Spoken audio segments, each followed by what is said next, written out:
Good morning, fourth graders. We're going to take our narrative brainstorming graphic organizer that we filled out yesterday, and we're going to do the next step in the writing process, which is kind of pick an idea and organize our thoughts around it. Now, after thinking about this topic overnight, I decided I didn't want to go with any of these ideas. I actually thought up something that is a little bit more meaningful to me. So you guys are going to see a slide today that looks like this. Now, I had a few parents and students ask me if they had this paper in their supplies. No, you don't. This was not something that we handed out to you when we handed the supplies out. It's online. So you have two choices.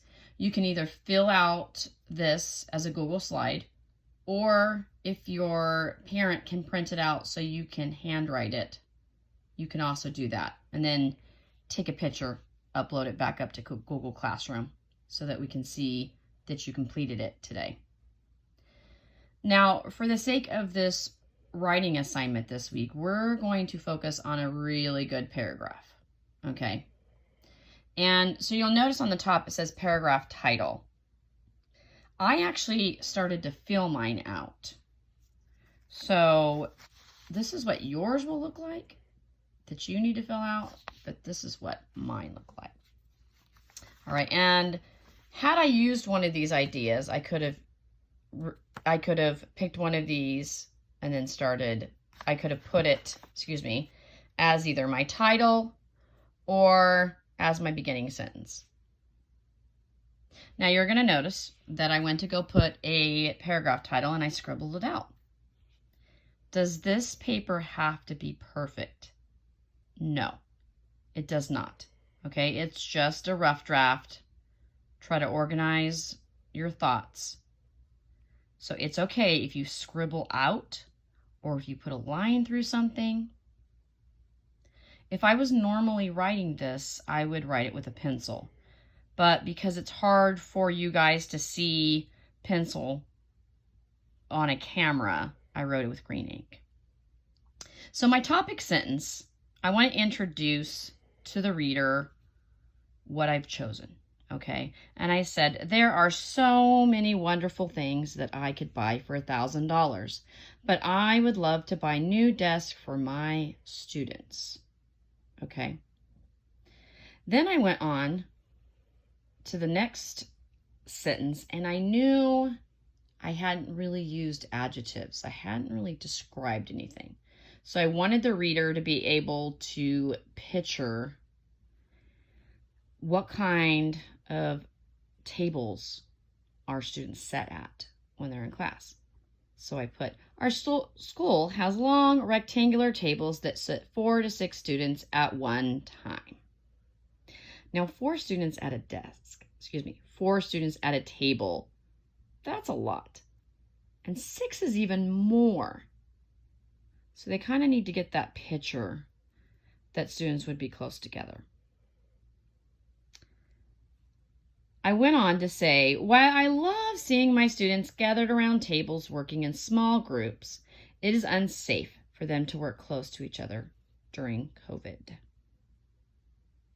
Now, I know this is not a persuasive essay, but I still felt compelled to explain to my reader why I wanted to spend $1,000 on desk.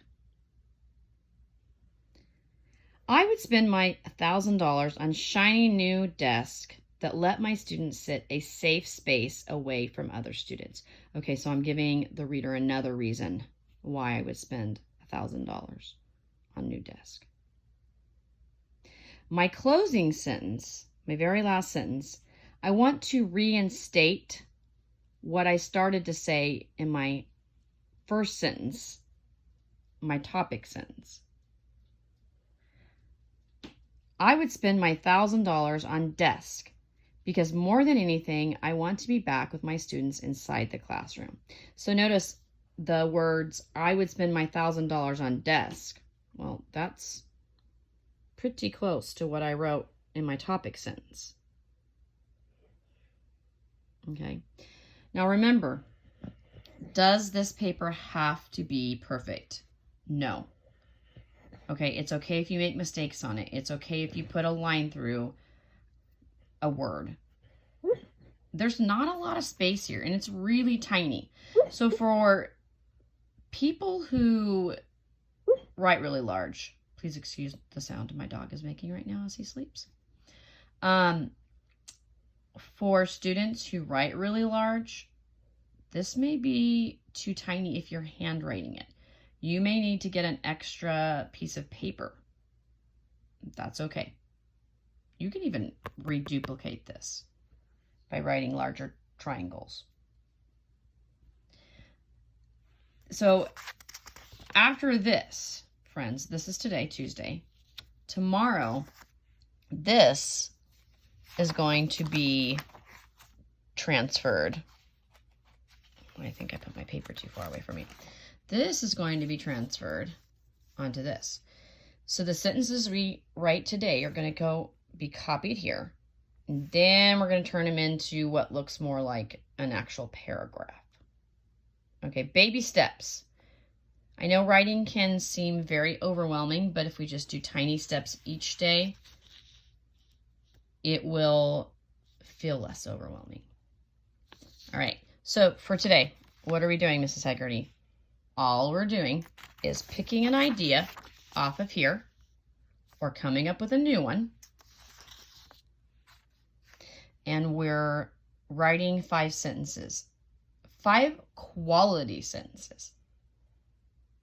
My sentences, they're not 3 or 4 words.